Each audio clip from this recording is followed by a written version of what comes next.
에필로그가 뭐냐? 에필로그는요, 소설이나 장편시에 있어서 마지막 결론적인 구절을 말합니다. 또는 연극에서 마지막 결론적인 대사를 일컫는 용어가 바로 에필로그입니다. 지난주에 많은 일이 있었습니다. 여러 가지 저에게는 해야 할 일이 많이 있었는데, 특별히 우리 교회 섬기고 있는 김은주 전도사님의 아버님이 소천하셔서 제가 이제 장례를 집례해야 되는 상황이었습니다. 그 장례를 집례하면서 그런 생각을 했어요. 인생의 에필로그라는 부분에 대해서 마침표를 어떻게 찍어야 되는가라는 부분들 좀 한번 생각해 봤습니다. 제가 장례를 집례하면서 두 가지 감사함이 있었는데, 하나는 목사로서 그 장례라는 거룩한 그 예식을 담당하는 그 직무를 감당하게 하심에 대해서 감사가 있었고, 또 하나는 임종 예배를 드리는 과정 가운데 하나님의 섭리가 나타남으로 인해서 감사함이 있었습니다. 제가 이제 위독하다라는 소식을 듣고 우리 김남균 부목사님하고 신방을 갔습니다. 근데 병원에 이제 병실까지 아무런 어려움 없이 그냥 이렇게 순적하게 찾아 들어갔습니다. 아버님이 의식이 없으셨기 때문에 그 없으신 상태에서 하나님의 말씀을 읽어드리고 우리 주 예수 그리스도에 대해서 전하고, 또한 은혜와 평강을 주시도록 안수기도를 하고 나왔는데, 나오면서 깨달은 건 뭐냐면 병원의 경비가 아주 삼엄했다라는 겁니다. 들어갈 땐 몰랐는데 나오다 보니까 경비가 되게 삼엄했습니다. 엘리베이터를 타고 내려오는데 어떤 분이 저한테 물어요. 교회에서 오셨어요? 이렇게 묻더라고요. 아마 제가 성경책을 옆에 이제 끼고 있으니까 교회에서 왔다고 생각했는지 교회에서 오셨어요? 이렇게 묻더라고요. 그러면서 저한테 나도 교회 다니는데 어떻게 들어왔어요? 요즘에 병원에 들어오기 힘든데, 그렇게 얘기를 하시는 겁니다. 그리고 병원 문을 나섰는데 병원 입구에 이제 열감지 센서부터 그 다음에 이제 메르스 체크하는 그런 이제 문진표와 직원들이 이렇게 움집해 있고, 들어가는 사람마다 다 일일이 이제 검열을 하고 있었던 것입니다.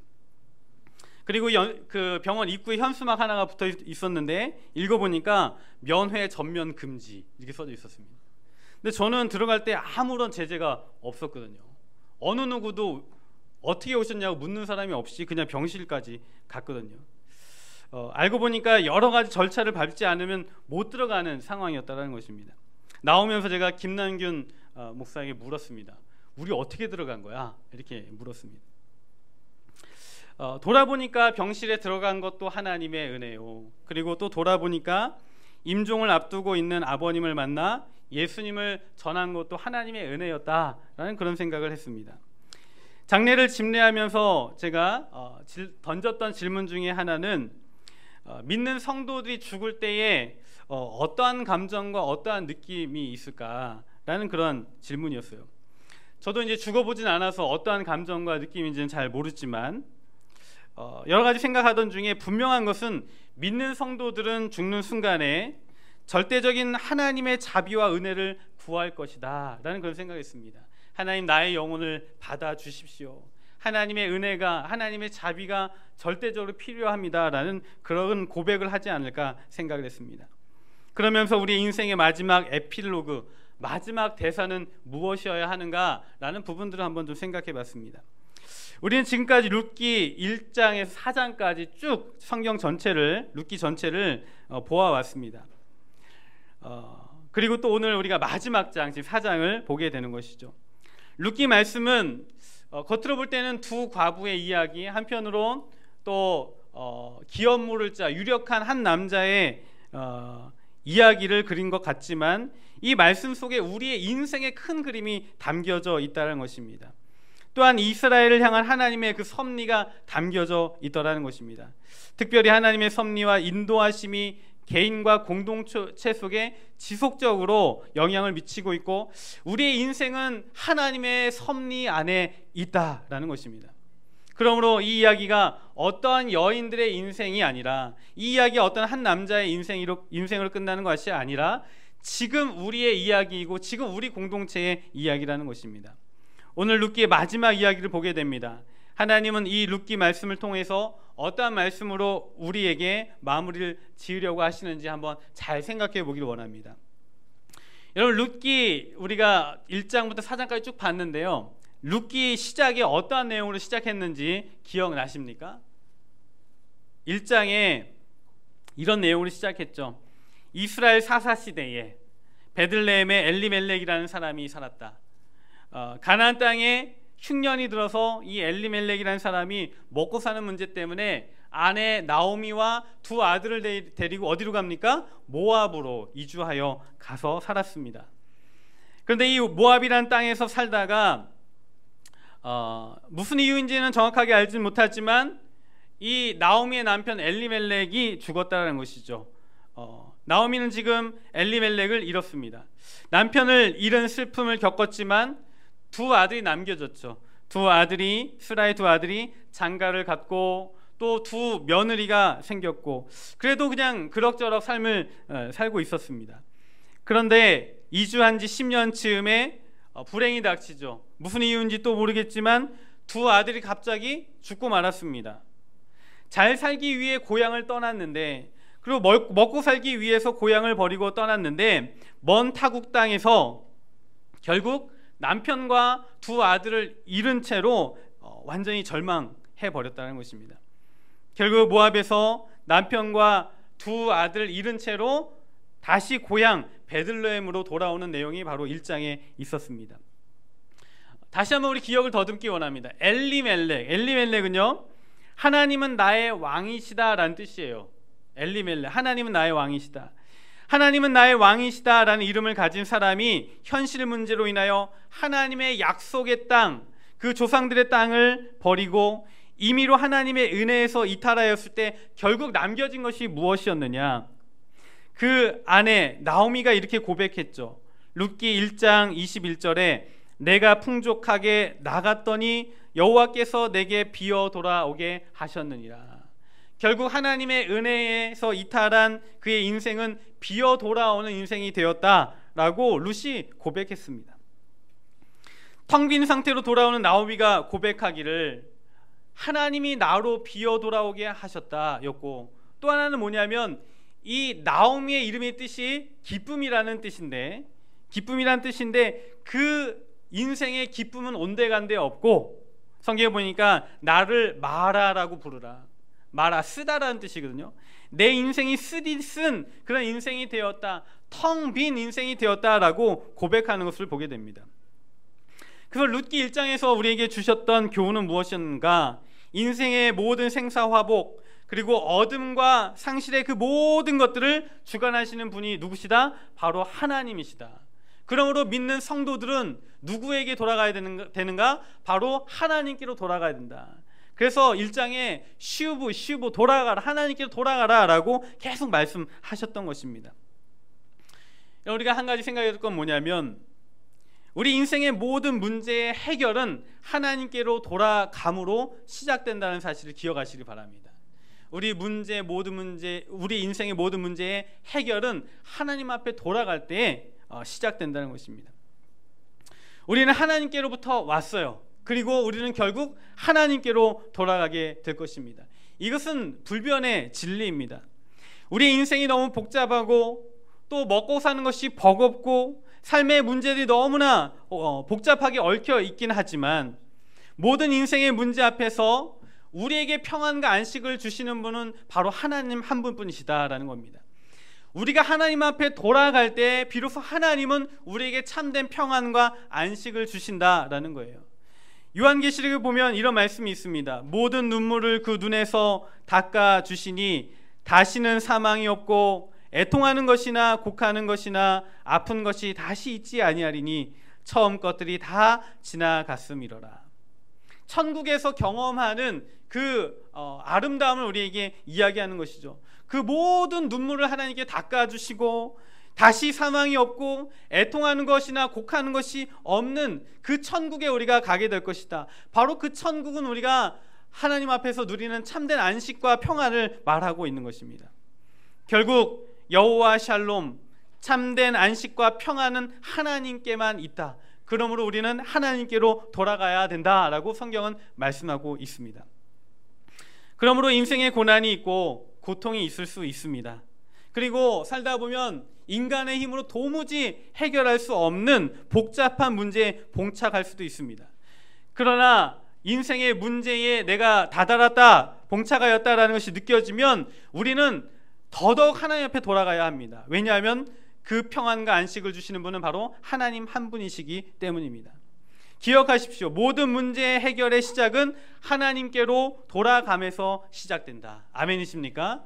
하나님께 돌아갈 때 모든 문제의 해결이 시작된다는 것입니다.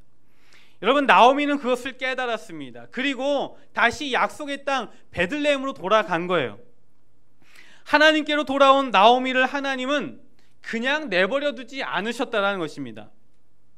비록 며느리 룻을 통하여서이긴 하지만 다 잃어버린 나오미의 마음에 큰 위로를 부어주십니다. 2장을 보면 그런 내용들이 나오죠. 며느리 룻이 추수밭에 나아가 떨어진 이삭을 주워서 이제 먹고 살려고 합니다. 남의 집 밭에 나아가서 떨어진 이삭을 하나하나 주워서 이 두 과부가 먹고 살아야 하는데, 그 추수밭에 나가서 떨어진 이삭을 줍다가 우연하게 어떠한 사람을 만납니다. 바로 보아스라는 사람입니다. 이 보아스는 성경에 보니까 유력한 자다 이렇게 나오는데, 이 보아스가 이 룻에게 말할 수 없는 호의와 친절과 자비를 베풀죠. 그래서 어떠한 호의와 사랑과 친절을 베풀었는가? 2장 9절에 보니까 그 이삭을 줍고 있는 그 어린 과부에게 이야기를 하죠. 목이 마르거든 소년들이 길어온 물을 마셔라, 이렇게 이야기를 해요. 이 얘기는 뭐냐면 정식으로 고용된 노동자들이나 먹을 수 있는 혜택이죠. 그들이 길어온 그 물 너도 마셔라, 너도 동일하게 그 혜택을 누리고 그 권리를 누려라 라고 배려해 주었던 것입니다. 또 뭡니까? 밭에서 일하는 남자들에게 이야기를 하죠. 저 어린 과부를 건들지 마라. 저 어린 과부에게 치근덕거리거나 해코지하지 마라. 엄히 명령하고 가까이 가지 못하게 합니다. 그리고 그 여종들로 하여금 함께 있게 함으로 말미암아 이 여인을 철저하게 신변을 보호해주는 그런 모습들을 보게 되죠. 보아스가 이 룻에게요 정말 말할 수 없는 호의와 친절과 사랑을 베풀어 주었습니다. 그것뿐입니까? 이삭을 줍고 있는 이 룻, 그 앞에서 일꾼들이 어떻게 합니까? 그 이삭이 이제 자연스럽게 떨어지는 것 줍고 있는데, 그것뿐만 아니라 이제는 그 곡식단에서 보리를 막 쑥쑥 빼가지고 뒤로 막 흘려서 주워가게 하죠. 그래서 나중에 이 룻이 모아들인 보리의 양이 성경에 보니까 한 에바다 이렇게 나오죠. 한 에바 22리터, 그리고 킬로그램으로 따지면 13kg에 달하는 그 보리를 수확합니다. 나달을 주어서 수확한 보리의 양이 그만큼 있는 것이죠. 이 시어머니 나오미가 이 룻이 그러한 호의와 사랑과 친절을 베품을 받고 그리고 많은 양의 보리를 가지고 돌아오는 것을 보면서 어떠한 직감을 하게 되냐면 하나님의 자비가 시작됐다. 내가 하나님 앞에 돌아왔는데 하나님께서 나를 돌보고 계시고 하나님의 그 헤세드의 은혜가 내게 시작이 되었구나 라는 것을 직감하게 됩니다. 그리고 뭐라고 신앙 고백을 하냐면 2장 20절에 그렇게 이야기를 하죠. 그가 살아있는 자와 죽은 자에게 은혜를 베풀기를 그치지 아니하도다, 이렇게 이야기합니다. 살아있는 자와 죽은 자에게 은혜를 베푸시는 것을 멈추지 않으시는 하나님, 헤세드의 하나님, 나의 인생 가운데 드디어 하나님께서 빛을 주고 계시다, 회복을 주고 계시다라고 이야기하는 겁니다. 여러분, 우리가 다시 한번 기억해야 될 것은 뭐냐면 우리 인생의 모든 문제 해결의 키는 하나님께 돌아옴에 있다. 아멘이십니까? 하나님 앞에 돌아올 때에 문제가 해결된다는 것입니다. 물론 하나님 앞에 돌아왔을 때 한 번에 문제가 해결되지 않는 그런 경우도 있습니다.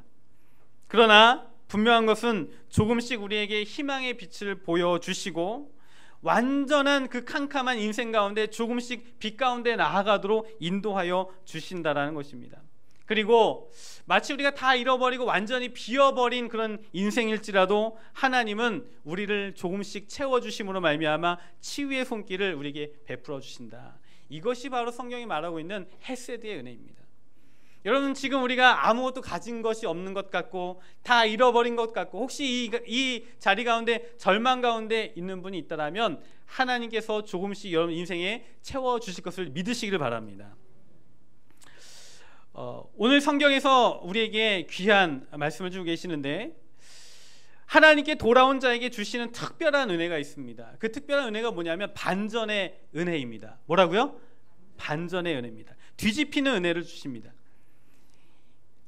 이 나오미의 인생이 처음에는 비어 돌아오는 인생입니다. 하나님께서 나로 비어 돌아오게 하셨다 이야기했어요. 남편도 잃었고 두 아들도 잃었고, 그 이름이 기쁨이란 뜻인데 기쁨은 온데간데 없는 것이죠. 텅 빈 인생이지만 하나님께로 돌아온 자에게 주시는 그 은혜를 발견하면서 반전의 은혜를 경험합니다. 텅 빔에서 이제 채움으로 옮겨지는 그 반전의 은혜를 경험하고 있는 것입니다. 그래서 오늘 룻기 4장에서는요 반전의 은혜를 우리에게 말씀하여 주고 계십니다.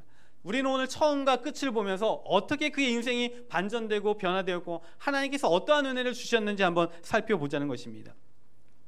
룻기 4장 13절 한번 보겠습니다. 4장 13절 한번 읽어볼까요? 같이 읽겠습니다. 시작. 이에 보아스가 룻을 맞이하여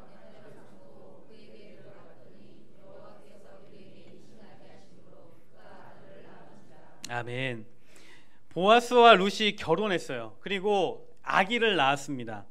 그런데 이것이 나오미의 큰 기쁨이었다라고 성경은 말씀하고 있어요. 저희 할머님이 96세로 소천하셨는데 살아계실 때 저에게 이런 이야기를 자주 하셨습니다. 뭐냐면 본인이 아이를 10명을 낳았는데 4명밖에 남지 않았다라는 거예요. 저한테 그럽니다. 내가 애를 10개를 낳았는데 다 죽고 4개만 남았어. 이렇게 늘 얘기를 하셨어요. 저희 아버님의 형제가 고모님 2분과 작은아버지 1분 해서 2남 2녀가 계시는데 사실은 10명이 있었다는 것이죠. 그런데 옛날 의학이 발달되지 않은 시대다 보니까 홍역과 질병으로 6명의 자녀를 잃어버리신 겁니다. 그런데 우리 옛말에 이런 말이 있죠. 자식이 죽으면 어디에다 묻는다고요? 가슴에 묻는다라는 말이 있지 않습니까? 제가 기억을 더듬어 보니까 할머님이 저랑 이제 청소년 시절 제가 할머니랑 같은 방을 썼는데 주무시다가 악몽을 꾸시고 자녀들의 이름을 부르며 깨시는 경우가 종종 있었습니다. 그러면서 무슨 말씀하셨냐면 홍역을 앓을 때에 목이 마르다고 물을 달라고 하는 아이에게 찬물을 줬다라는 거죠. 찬물을 주면 안 되는데 찬물을 주어서 그 아이가 죽었다. 그러면서 60년이 넘은 그런 과거의 기억인데 후회하면서 가슴을 치며 한탄하는 그 고통스러운 할머니의 모습을 아직도 저는 잊을 수가 없습니다. 여러분, 지금 나오미는 그런 심정이에요. 타국에서 지금 먹고 살기 위해 타국에 갔는데 두 아들을 그곳에 잃었습니다. 자신의 품에서 숨을 거두는 두 아들의 모습을 잊지 못하는 겁니다. 두 아들을 잃은 공허함, 텅 빈 마음, 무엇으로도 그것을 채울 수가 없는 그런 것인 거죠. 그래서 쓴 인생이다, 하나님이 나로 비어 돌아오게 하셨다, 이런 고백들을 하는 것이죠. 그런데 그 아들의 아내인 자부 룻이 지금 새 생명을 낳아서 그 텅 빈 가슴에 안겨줌으로 말미암아 참 위로가 되었다라는 것입니다. 새 생명으로 말미암아 반전의 은혜가 시작이 되는 것이죠. 14절에 그 모습을 주위의 이웃 사람들이 보고 여인들이 이렇게 이야기를 해요. 14절 한번 읽어봅시다. 읽겠습니다. 시작. 여인들이 나오미에게 이르되 찬송할지로다 여호와께서 오늘 내게 기업 물을 자가 없게 하지 아니하셨도다. 이 아이의 이름을 유명하게 되기를 원하노라. 아멘. 나오미의 주위에 있는 여인들이 이야기를 하죠. 찬송하리로다. 여호와께서 오늘 내게 기업 물을 자가 없게 하지 아니하셨다. 이렇게 이야기를 합니다. 그 가문의 혈통이 끊어져 있었는데 그 혈통을 이어주고 가문을 이어주는 그런 역사가 시작됐다. 이렇게 이야기를 하는 것이죠. 그래서 기업 물을 자가 없게 하지 않으셨다. 너희들의 기업, 네 가정의 기업, 가문을 이어갈, 혈통을 이어갈 새 생명을 너에게 주셨다라고 하면서 하나님을 찬양하고 있습니다. 그 15절에 보니까 이는 내 생명의 회복자이며 그 태어난 생명이요 네 생명의 회복자이고 두 아들을 잃고 살았던 모든 아픔을 씻어주는 회복자다 이렇게 이야기를 하죠. 가문을 이어갈 자이고 네 노년에 너를 복양할 자다라고 하면서 막 축하해주는 모습들을 보게 됩니다. 반전의 역사가 일어나는 것이죠. 아무것도 없이 텅 빈 채로 고향으로 돌아왔고 두 아들을 잃은 채로 상실한 채로 돌아왔으나 지금 사장에 어떤 일이 벌어집니까? 생명을 낳음으로 그 가슴에 그 생명을 품음으로 봉양자, 회복자로 그 아이가 오물로 말미암아 텅 빔에서 풍요와 채움으로 바뀌는 하나님의 은혜를 지금 말씀하고 있는 것입니다. 보잘것없는 인생에 귀한 며느리 룻을 통하여 풍요와 채움을 통하여 다시 회복을 주시는 하나님의 은혜를 우리는 보고 있습니다. 오늘 성경에 보니까요 이 며느리 또 룻을 이렇게 표현합니다. 7 아들보다 귀한 네 며느리 이렇게 표현하고 있어요. 여러분 성경의 7은요 완전수를 이야기해요. 우리가 기본적으로 알고 있지 않습니까? 7이 완전수죠. 그런데 이 한 가정에 7 아들이 있다는 것은 그 가정이 축복받은 가정임을 암시하고 있습니다. 그런데 이 며느리를 뭐라고 이야기하면 그 7 아들보다 나은 며느리다 이렇게 표현을 합니다. 여러분 배가 조난을 당했습니다. 그래서 이 배가 SOS를 쳤어요. 그랬더니 구조 헬기가 왔습니다. 구조 헬기가 와서 사다리를 내렸습니다. 그랬더니 사람들이 서로 먼저 살겠다라고 그 사다리에 달려드는 겁니다. 막 실갱이를 벌이다가 결국 그 사다리에 시어머니와 며느리와 7 아들이 매달리게 된 겁니다. 그런데 헬기에서 안내 방송을 하기를 이 사다리의 정원은 7명이므로 누군가를 손을 놔야 된다. 그렇지 않으면 이 사다리가 끊어져서 모두 죽게 되니까 빨리 누가 손을 놓아야만 한다라고 방송을 했습니다. 여러분 이 상황이라면 누가 손을 놔야겠습니까? 시어머니가 놔야 됩니까? 며느리가 놔야 됩니까? 남자들이 그죠? 남자들이 그 부녀자들을 보호해야 되니까 먼저 손을 놓아야 하는데 이 남자들이 끝까지 그 사다리를 붙잡고 놓지 않는 겁니다. 그때 며느리가 용감하게 이야기를 했어요.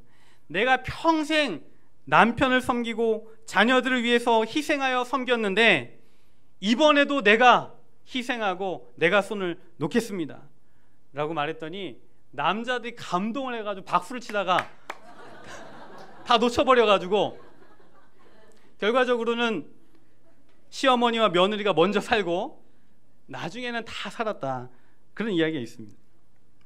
여기서 7 아들보다 지혜로운 며느리 하나가 귀하다 여기서 시작됐다 이런 우스갯소리가 있는데 지혜로운 며느리가 너무나 중요하다. 그래서 7 아들보다 귀한 그 며느리가 낳아준 그 생명이다 성경은 이렇게 말씀하고 있어요.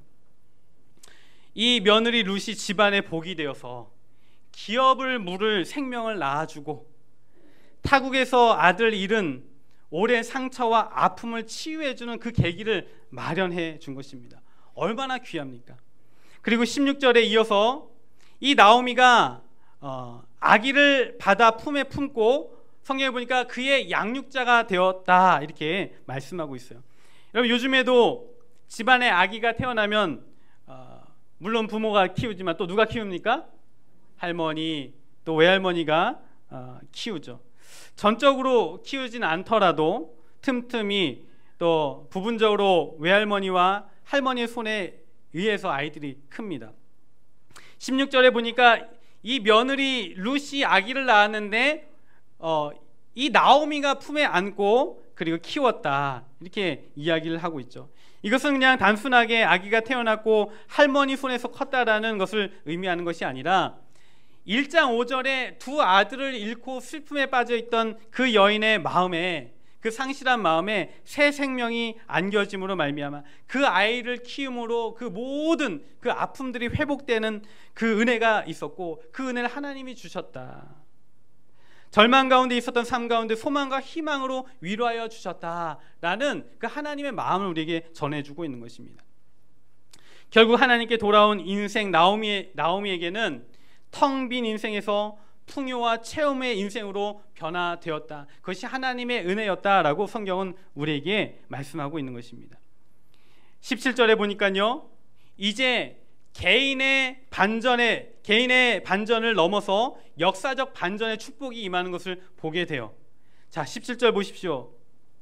17절 한번 같이 읽겠습니다. 시작. 그의 이웃 여인들이 그에게 이름을 지어주되 나오미에게 아들이 태어났다 하여 그의 이름을 오벳이라 하였는데 그는 다윗의 아버지인 이새의 아버지였다.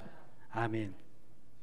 보아스와 룻이 결혼하여 낳은 아들의 이름이 오벳입니다. 그리고 지금 나오미가 품에 안고 위로받으면서 키운 그 새 생명의 이름이 바로 오벳이에요. 이 오벳이 누구인가 하면 바로 다윗의 할아버지가 됩니다. 다윗이 누굽니까? 이스라엘의 왕 아닙니까? 그죠? 지금까지도 기억되는 그런 왕입니다. 지금 이스라엘 국기에 보면 별이 그려져 있죠. 무슨 별입니까? 다윗의 별이에요. 그리고 지금도 이스라엘 사람들은 옛 다윗의 영광을 나라가 회복해야 된다라고 하면서 지금도 기도하면서 옛 영광의 회복을 소망하고 있습니다. 그만큼 이 다윗이 위대한 왕인데 바로 이 룻을 통하여 이 오벳을 낳고 오벳의 후손 중에 다윗이 태어났다라고 성경은 말씀하고 있습니다. 이것이 왜 반전이고 중요한 이야기인가? 이방 여인 룻을 통하여 다윗 왕이 준비되었다는 것입니다. 이스라엘 민족의 위대한 왕이 준비되었다는 것입니다. 다윗의 후손 중에 나중에 보면 메시아가 나오십니다. 바로 예수님께서 다윗의 후손 중에 태어나시는 것을 보게 되죠. 그러므로 말미암아 그의 후손들을 통하여 이스라엘의 영광이 나타나고 예수 그리스도를 통하여 우리 모든 인류의 인생의 기업물을 짜러 우리를 구원하시는 메시아가 이 땅 가운데 오셨다는 것입니다.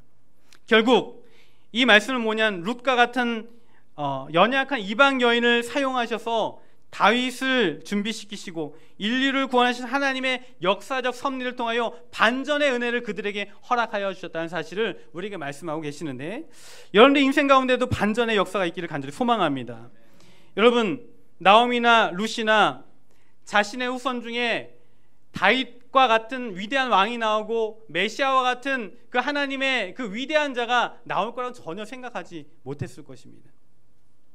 그러나 이 연약한 인생을 통하여 하나님이 놀라운 역사, 체험의 역사를 행하시더라는 것입니다. 하나님 앞에 돌아온 인생, 그 인생 가운데 하나님의 헤세드, 은혜가 부어짐으로 말미암아 결국 인생의 반전의 역사를 허락하여 주시더라라는 것입니다. 여러분, 제가 지난주에 말씀을 전하면서 우리가 하나님 앞에 아무개로 살지 않아야 된다, 그런 말씀을 전했습니다. 하나님 앞에 이름 없는 자로 평가받는 것이 아니라 이름 있는 자로, 유명한 자로 우리가 쓰임 받아야 된다라는 것인데, 여러분 이 말씀을 보면서 우리 자손들 중에 하나님 앞에 쓰임 받는, 하나님 앞에 유명한 놀라운 자들이 나타나기를 간절히 소망합니다. 우리 우간교회 성도들, 후손들 가운데 하나님 앞에 이름 있는 자로, 유명한 자로 쓰임 받는 놀라운 역사가 있기를 간절히 소망합니다. 그러면서 제가 지난주에 김제 금산교회 이야기를 했어요. 조덕삼 장로의 이야기였죠. 자기 집 머슴 마부 이자익이 그 초대교회에 먼저 장로가 되었는데 주인으로서 시기질투하지 않고 오히려 축하해주고 자신의 사비를 써서 평양신학교로 유학을 보내고, 그리고 신학을 하고 돌아오게 하고 목사로 세워서 그리고 아름다운 교회를 일구어 나갔다라는 그 이야기를 제가 말씀을 드렸습니다. 여러분 궁금하지 않으세요? 조덕삼 장로의 후손들이 어떻게 살고 있는지. 저도 궁금했습니다. 그래서 찾아보았는데 그 후손들 추적해 보니까 그 아들은 조영호라는 장로인데 이분도 금산교회 장로입니다. 그런데 후일에 독립운동가로 활동을 하였고, 그리고 교육가로 그 지역의 교육을 담당하는 사람으로 쓰임 받았다는 사실입니다. 그리고요, 그 손자는 누구인가? 조세형 장로라는 분인데 주일 대사를 지내고 국회의원 4선을 했던 분이라고 합니다. 그리고 2009년도에 소천을 하셨는데 그 후손들이 교회를 지속적으로 섬겼고, 그리고 나라와 민족을 위하여 크게 쓰임 받는 자들로 그 가문을 사용하셨다라는 그런 데이터가 지금 남아 있습니다. 여러분, 우리가 과거의 삶을 돌이키고 하나님 앞에 돌아와 하나님의 정신을 따라 살고 하나님 앞에 충성할 때 하나님은 우리의 인생을 텅 비매서 체험의 풍요로움으로 이끌어 주신다는 사실을 기억하시길 바랍니다. 말씀을 정리하겠습니다. 우리 주변을 보면 일장과 같은 마라에 쓴 인생을 사는 분들이 많이 있습니다. 텅 빈 인생과 같은 삶을 사는 분들이 많이 있습니다. 가정에서나 직장에서나 심지어 교회 안에서 인생의 쓰리쓴 맛을 보며 어려움을 겪으며 텅 빈 인생을 경험하는 분들이 많이 계십니다. 그러나 하나님 앞에 돌아와 하나님 믿고 신뢰하는 인생으로 살 때 사장의 역사가 나타난다는 것입니다. 바로 풍요와 가득 채움의 은혜가 우리 가운데 부어진다라는 것입니다. 여러분, 인생의 모든 문제의 해결은 주 예수 앞에 나아올 때 나타남을 믿으시길 바랍니다. 우리의 인생을 텅 빔에서 풍요로움으로 바꾸어 주실 분, 채워 주실 분은 오직 주 예수 그리스도밖에 없으십니다. 에베소 2장 7절에 보니까 이런 말씀을 합니다. 이는 그리스도 예수 안에서 우리에게 자비하심으로써 그의 인생의 지극히 풍성함을 오는 여러 세대에 나타내려 하십니다. 우리가 그리스도 안에 있으면 어떤 축복을 주시냐면 내 인생뿐만 아니라 내 인생 뒤에 오는 모든 세대에 이르기까지 구원의 역사를 주신다. 그리고 풍성의 은혜를 허락하여 주신다. 채움의 은혜를 허락하여 주신다라고 약속하고 있습니다. 이 말씀을 보면서 우리 우간교회가 어떤 교회가 되어야 하는가라는 부분들 생각해 보게 됩니다. 텅 빔에서 시작하여 채움으로 마치는 교회가 되어야 하지 않는가. 우리 심동수 원로 목사님 통하여 이 교회가 설립되고 지금 하나님 은혜 가운데 쭉 가고 있는데 분명히 텅 빔에서 시작을 하였죠. 하지만 이 교회의 에필로그 마침표는 풍요로움과 체험으로 끝나는 은혜가 있기를 간절히 소망합니다. 우리가 무엇으로 체험을 받아야 합니까? 바로 하나님의 은혜로 체험을 받아야 할 줄 믿습니다.